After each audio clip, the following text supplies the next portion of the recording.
Assalamualaikum, very good morning. My name is Najmi Aiman and my metric number is AN200166.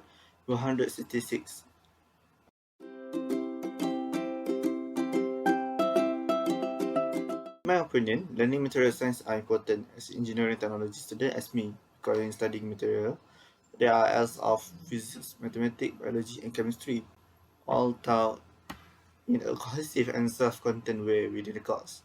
This made for a very stimulating experience, giving me the tool to make a real difference in industry and research.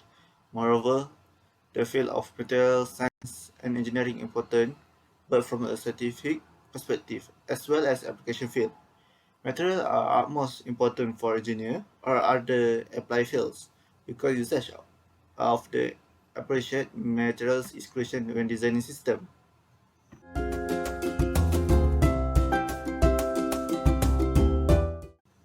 For the industrial sector, most carbon steel and carbon alloy steel can be heat treated for the purpose of improving mechanical properties such as tensile and yield strength.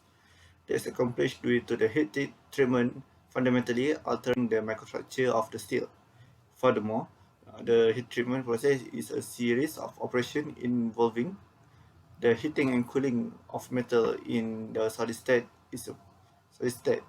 Purpose is to change a mechanical property or combination of mechanical properties so that the metal will be more useful, serviceable, and safe for the definite purpose.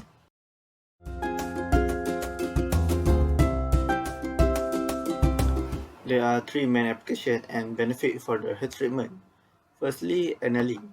You anneal metal to release stress, soften the metal, increase ductility, and improve the grain structure. Next was normalizing. The purpose of normalizing is to remove any internal stress from heat treatment, machining, forging, and forming, welding, or casting. Metal failure can result from uncontrolled stress, so normalizing still before any hardening can help ensure the success of project. Lastly was hardening. Hardening does increase the strength, it also decreases ductility, making the metal more brittle.